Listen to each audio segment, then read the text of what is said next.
Okay, so congrats on launching OpenDoor Thank you. finally. You launched in Phoenix. So two questions. Tell us a little bit about the launch. What cities should consumers expect you guys to roll out?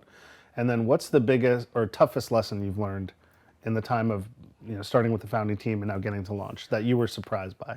So let's see. So we launched a couple days ago in Phoenix. We're really excited about that. Phoenix is a pretty big market. Last year, 82,000 people sold their home in Phoenix, even with all the friction and expense. So hopefully we'll unlock even greater sales.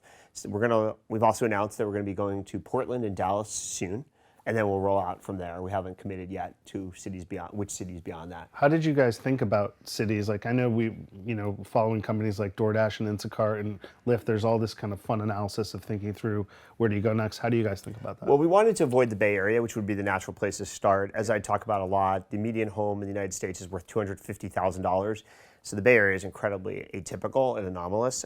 Secondly, the Bay Area time on market is significantly less. So normally in the United States, believe it or not, if you list your home for sale, it takes 90 days from when you list to get an offer that you accept. In the Bay Area, it's very easy for sellers to list their home today and have offers tomorrow. So it's a very, very weird environment here. So we wanted to avoid that. So then the question is where? And we wanted to pick a market that allows us to test out a lot of things. And so, for example, if you go to Boston, nobody sells their homes in January and February because it's so cold. So Phoenix is generally a year-round market. Our CEO, Eric, is actually from Phoenix. Little things like that matter. I think Phoenix is a very good market for adding a seller value proposition. Right now, it takes over 90 days to sell your home on average in Phoenix. 19 to 23% of homes that are actually listed in Phoenix don't even ever sell.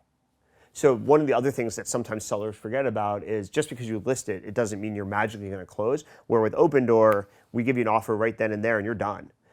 So if you can find markets that are typical in terms of median home distribution, that have year-round sales, and where the market is obviously broken, so 90 days plus on market, and 20% or so of people selling their homes can't even get a buyer, that's actually a great place for us to innovate. Got it.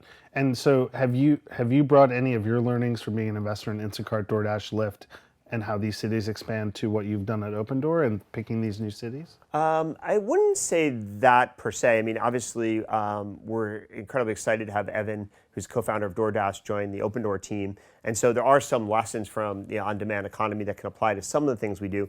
But we're not quite an immediate gratification in terms of instant liquidity, that some of these services have to provide hot food in 30 minutes, or as we talked about earlier, a car within 3 minutes. So it's not exactly apples to apples. But you will have a city launcher kind of team, right? So if you're going to go into Portland, you're going to go into Dallas, you're going to need some kind of on the ground activity. Sure, we'll probably need some, but I don't think that's a problem because also our margins and just our structure are different. Like when we're hopefully at scale, we should be talking about thousands of dollars, not a dollar, trying to carve out a dollar here and there. So the dynamics of our market in our product is very different. So I think in startups this is globally true, which is taking a lesson from one company and applying it to another just doesn't work. You can take conceptual learnings and try to figure out how they apply to your problem, but like just taking advice from one company and applying it to the next almost never works. And have you guys thought about markets outside the United States? Not for now. I mean, the United States alone is something like $100 trillion of sales and something like $70 billion last year of agent commissions and the availability of data, the legal process, the time on market, who pays for what is all very different and culturally specific. You could build the largest company ever if we did the U.S. well. We could build the largest company ever. So I'm not too worried about other additional markets. Good market. And then, so what's been the hardest lesson you've learned through the process?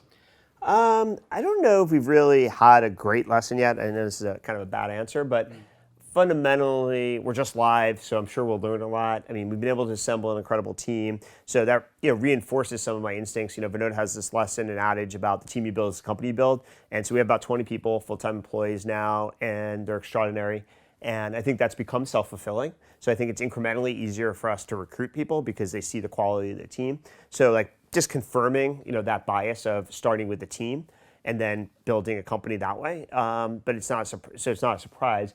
We'll probably find some data like that's anomalous, and that's a positive thing to find anomalies. But we haven't yet made enough transactions and had enough offers extended to really abstract out like anomalous behavior yet.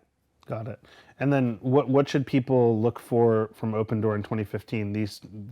Two additional markets on top of Phoenix. And hopefully we'll expand beyond there. One of the learnings, and this sounds mundane, but I'm sure entrepreneurs this will resonate with, is we're ready to run out of office space. We need a new office. We just launched the company in March and April, or just started the company, and we're ready way out of space and struggling with what to do in San Francisco. Maybe we'll go to Daly City. No, just kidding. Right. Reddit. It's a very difficult problem, and the costs and the consequences of making a mistake in real estate are pretty significant. Are you finding it difficult to find space, like suitable space in San Francisco? It's very expensive with longer term commitments and how that affects our financials and when do we raise money. So this stuff is actually more important than people realize. And I think this is going back to Bill's post about the 10-year lease lock-ins. Exactly. A lot of companies in the 90s in the bubble failed because they had these commitments and they're all like sort of self-fulfilling. They felt safe because someone could sublease, but if the market changes, there's no one to sublease and you're on the hook and you're going to be bankrupt.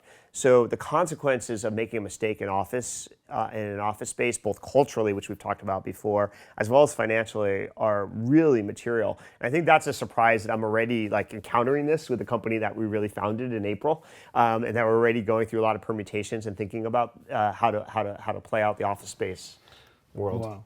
And do you see that maybe not OpenDoor, but other companies moving to other areas because of that? They're certainly exploring that. I mean, it does affect recruiting, and the talent's the most important thing. To some extent, you're derivative to where do the best people really want to work. And depending on what kind of company you're building, whether it's hardware or software, or design oriented or more deep, infrastructure, there's different talent pools that you're tapping into and prioritizing.